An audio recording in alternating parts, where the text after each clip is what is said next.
Khatauli rail हादसे में मरने वालों की संख्या बढ़कर 24 हो चुकी है।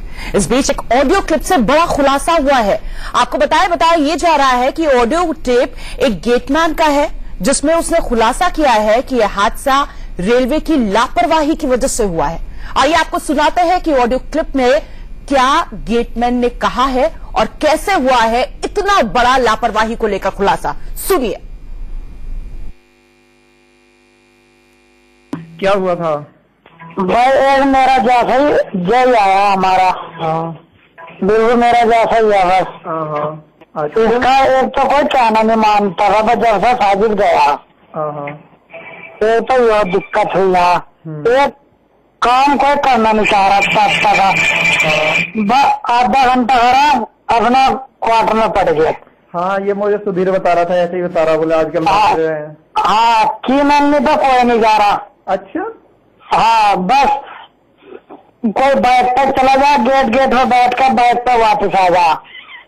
ऐसे पेट्रोलिंग ऐसे की मैंने। अच्छा और यो ऐसा तो पूछा नहीं था कौन कहा जा रहा, कुछ नहीं है बस। और जो ये पुराने लोग हैं लुहार पुहार, ये वेल्डिंग चल रहा था। हाँ हम ब्लॉक को कर दी थी मना। अच्छा कि ब्लॉक नहीं मिलने का। तो पुराने लोगों ने पता नहीं क्या नहीं, इन्होंने लाइन का टुकड़ा काट के दूसरा जोड़ना था, वो जोड़ा है नहीं जब लोग। अच्छा गाड़ी का हो गया टाइम और ब्लॉक को कर दी थी मना। तो फिर तो वो गाड़ी तो आती और बाद इधर से उस ला रही थी मन्नत कर गेट बंद कर रखा था। और बाद में वहाँ थाने टुकड़ा और पलट गिरे। अच्छा मतलब लाइन कटी अलग पड़ी? हाँ लाइन कटी हुई जोड़ रखी पर जोड़ी नहीं थी। अच्छा समझ गया मैं। अब भाई वो दो तीन डिब्बे 4 डिब्बे तो उतर गए। हाँ और 4 डिब्बे उतरते वो लाइन टूट गई रही सही जो खड़ी कर रखी थी। अच्छा उसका जोड़ा भी नहीं बंधा था इन्होंने जब लो। अच्छा ना झंडा लगा रखा, जब ब्लॉक नहीं मिला तो झंडा तो लगा लेते कम से कम। हाँ वो तो होना चाहिए। ना इन्होंने झंडा लगा रखा था इसमें बस। अब वो गाड़ी पलट गई। तो ये है लापरवाही की पूरी कहानी। हालांकि आपको बता दें इंडिया न्यूज इस क्लिप की पुष्टि नहीं कर रहा है, लेकिन अगर ये क्लिप सही है तो देखिए, ना कॉशन कॉल दी गई थी, ना कोई लाल झंडा फहराया गया था। आखिरकार ड्राइवर को पता कैसे चलता कि यहां पर समस्या है? और यही वो वजह थी कि टूटे हुए ट्रैक पर अमूमन 105 किलोमीटर प्रति घंटे की रफ्तार से गाड़ी नहीं निकलती है। जो ट्रेन निकलती है उसे रफ्तार बहुत धीमी करनी होती है। 15 से 20 किलोमीटर प्रति घंटे की रफ्तार से ट्रेन को आना था और आई किस रफ्तार से? 105 किलोमीटर प्रति घंटे की रफ्तार से। और फिर हुआ लापरवाही से इतना बड़ा हादसा। गेटमैन की बात आपने सुन ली है, कैसे रेलवे के कुछ कर्मचारियों की लापरवाही ने 24 लोगों की जान ले ली। ये तो हमने आपको बता दिया। अगर ये कर्मचारी चाहते तो इन लोगों की जान बचाई जा सकती थी। वो हादसे से ठीक पहले स्टेशन मास्टर को ट्रैक पर काम होने की जानकारी देकर ट्रेन को रोक सकते थे, लेकिन उन्होंने ऐसा नहीं किया। इंडिया न्यूज से खतौली के स्टेशन मास्टर बातचीत में उन्होंने कहा है कि उन्हें कोई सूचना नहीं दी गई थी। देखिए।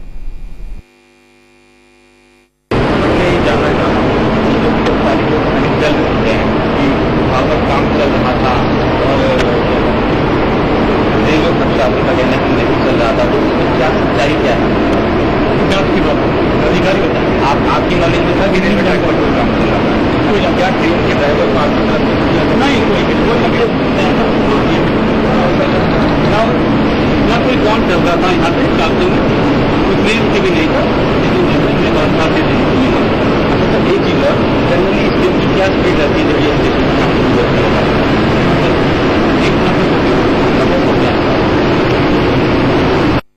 ड्राइवर साहब काम में जाएंगे? ड्राइवर साहब जो कल ट्रेन में? हाँ उनकी जगह तो ड्यूटी पूरी हो जाए। सर आप इतना तो बता दीजिए, जो कल ड्यूटी पे थे उन्होंने अपना काम सही तरह से किया? वो तो किया ही, वो तो बिल्कुल सेफ किया, मतलब हर तरह से सुरक्षित किया। जिसको थोड़ा सा भी हादसे की आभास हो जाए ना तो कभी ट्रेन पासिंग नहीं करती। तो यह गाड़ी 1 घंटा खड़ी रहती है, ऐसी कोई सूचना किस तरह की नहीं। ये टोटल फॉल्ट आप कह सकते हैं कि इंजीनियरिंग डिपार्टमेंट का है? जी हम नहीं कह सकते, ये तो जांच की बात बता रहे हैं। है। इसमें आयोग बैठेगा, जांच होगी, इसके बाद अधिकारी डिसाइड करेंगे। आपको सूचना थी कि काम चल रहा है? नहीं, कोई सूचना नहीं। कोई सूचना होती तो कोई मतलब नहीं, गाड़ी पास नहीं होती।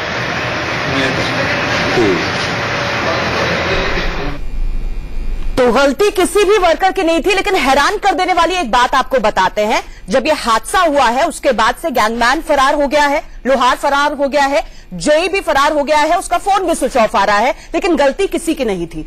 रेलवे भले ही लापरवाही की बात से साफ इनकार कर रहा हो, लेकिन इंडिया न्यूज संवाददाता जब रात में हादसे की जगह पहुंचे तो उन्हें ट्रैक पर मरम्मत के औजार बिखरे हुए नजर आए। रेलवे के झूठ की पोल खोलने वाली जतिन की यह रिपोर्ट जरूर देखें।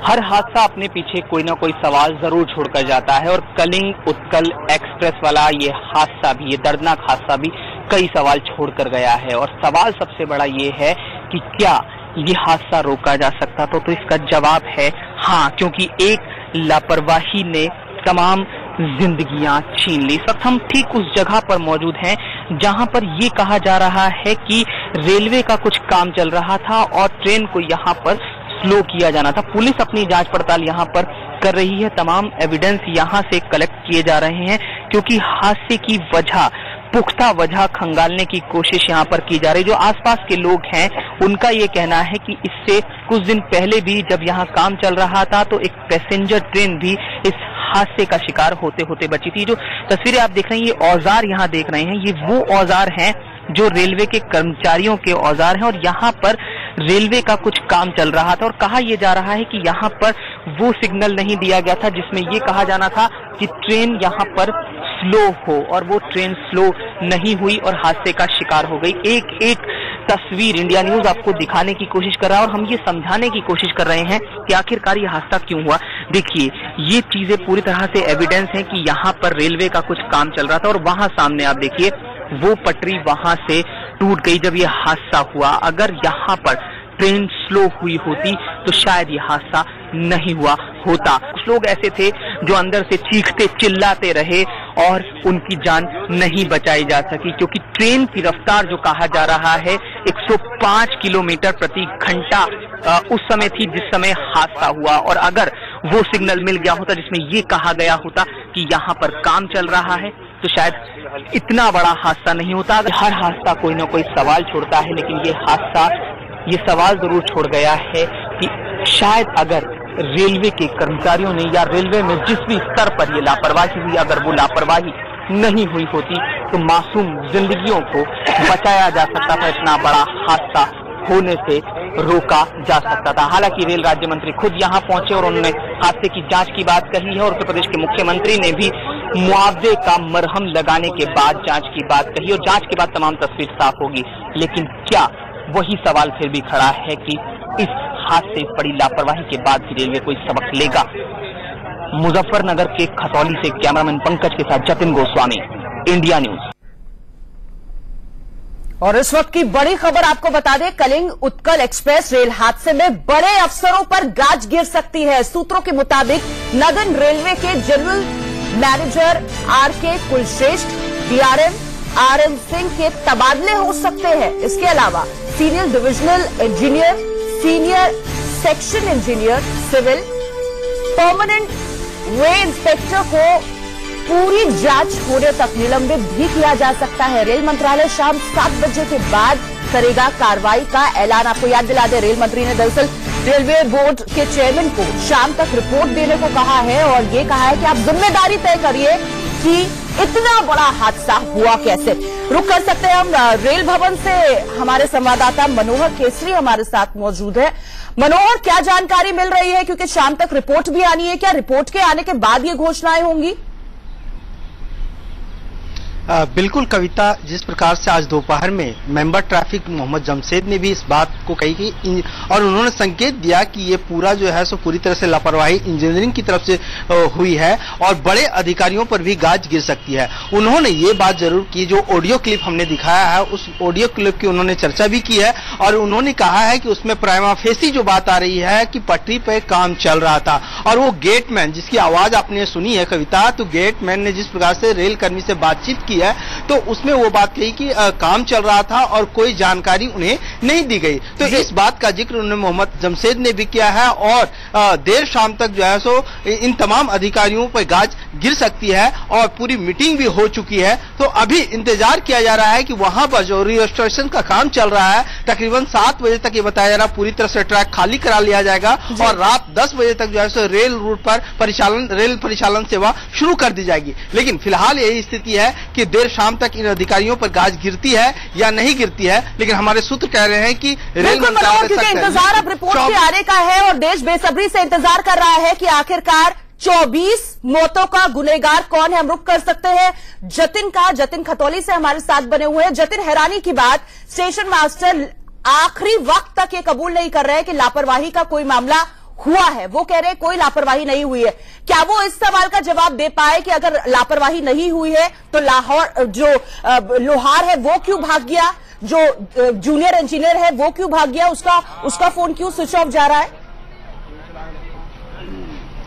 देखिए कविता जी, जवाब देने को कोई तैयार नहीं है और किसी तरह का जवाब यहाँ पर है भी नहीं। हमने एक एक सबूत दिखाया है और जो ऑडियो हमारे पास है उसमें भी बहुत कुछ साफ हो रहा है। हालांकि हम पुष्टि नहीं करते उस ऑडियो की, लेकिन वो ऑडियो जो कह रहा है और हमारी जो पड़ताल कह रही है उसकी तस्दीक वो धाराएं भी कर रही हैं जो अब दर्ज हुई हैं। मुजफ्फरनगर में जीआरपी थाने में एक मुकदमा भी दर्ज हुआ है जिसमें धारा 337, 338 और 304A तक की धारा लगाई गई है। रेलवे एक्ट की 151 और 153 जैसी धाराएं लगाई गई हैं और ये धाराएं तमाम चीजें इसी तरफ इशारा करती हैं कि जो मशीनरी का इस्तेमाल है वो गलत तरीके से किया गया है, नेग्लिजेंस कहीं ना कहीं रही है। और नेग्लिजेंस जो हमने दिखाई है कि अगर ट्रैक पर काम हो रहा था तो उस दौरान जो स्पीड है वो कम करने का इशारा यानी सिग्नल दिया जाना चाहिए था, लेकिन वो नहीं दिया गया। और जब इस पर जवाब मांगने की कोशिश की गई और संबंधित जो लोग हैं चाहे निचले स्तर से, तो गैंगमैन जो है वो फरार हो चुका है, लोहार फरार हो चुका है, इंजीनियर ने फोन स्विच ऑफ कर दिया है, लेकिन गलती किसी की नहीं है।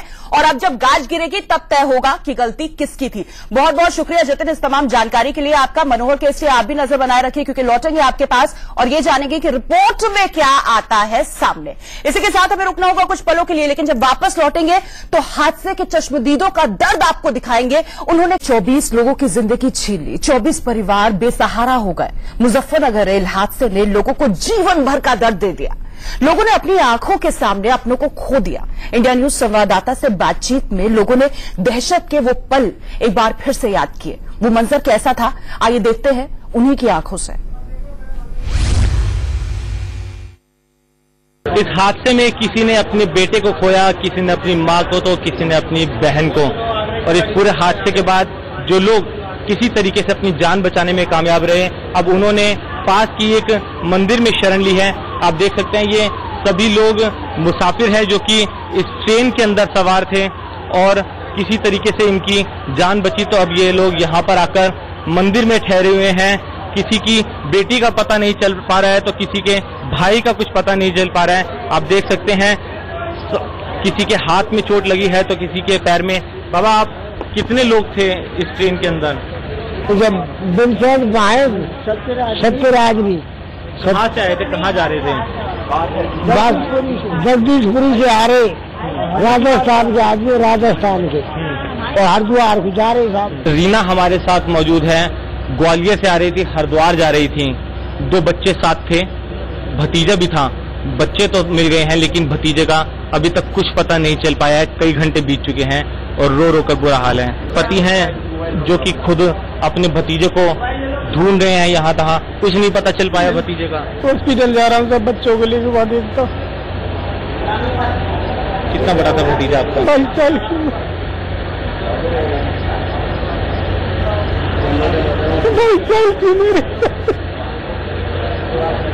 क्या हुआ था एकदम से? धड़धड़ाहट हो के साथ मालूम नहीं चला, अंधेरा छा गया पूरी गाड़ी में। क्या हुआ, ये बच्चे मेरे बगल में थे तो लोग वाग इनके ऊपर गिरने लगे तो खिड़की से मैंने हाथ लगा के इन बच्चों को बचा लिया और उसको मैं बचा नहीं पाया। देख सकते हैं किसी तरीके से पास के मंदिर में शरण ली है, अपनों को ढूंढ रहे हैं और बिलख रहे हैं और उस मंजर को याद कर रहे हैं। और उनका यही कहना है कि ताउम्र उन लम्हों को, उन पलों को ये अब कभी नहीं भूल पाएंगे। कैमरामैन दीपक के साथ वरुण जैन, इंडिया न्यूज, खतौली, मुजफ्फरनगर। हालांकि मौत के सफर में कुछ खुशकिस्मत भी थे जो बच गए, लेकिन इन लोगों ने मौत को बेहद करीब से देखा है। उनकी जुबानी सुनिए कैसे थे दहशत के वो 60 सेकंड। हम गाजियाबाद से हरिद्वार के लिए आए थे और खतौली में जो है पास इस स्टेशन से बाद जो है ये हादसा हुआ है, जिसमें मतलब बहुत ही झटका लगने की आशंका हुई और जो कोच जो है हिलने लगे एक दूसरे के ऊपर। और वो एक कोच जो हमारा था, हमारे कोच से आगे के जो कोच थे वो तो इंजन के साथ टूट के निकल गए और कपलिंग टूटने से, और हमारा कोच जो नीचे जमीन में उतर गया, सब पत्थर रोडी वगैरह सब अंदर आनी शुरू हो गई। और बाकी जब ट्रेन रुकी तो उतर के देखा तो पीछे के जो डब्बे थे एक दूसरे के ऊपर चढ़े हुए थे। दर्दनाक हादसा था, उसको जो है मतलब बयां करना मुश्किल है शब्दों में। उसमें जो हमारे कोच के नीचे थे 3-4 शव तो हमने उसके नीचे देखे यात्रियों के बेचारों के, लेकिन आगे हमसे मतलब सामर्थ्य नहीं हुई कि हम उसको हादसे को आगे देख पाए।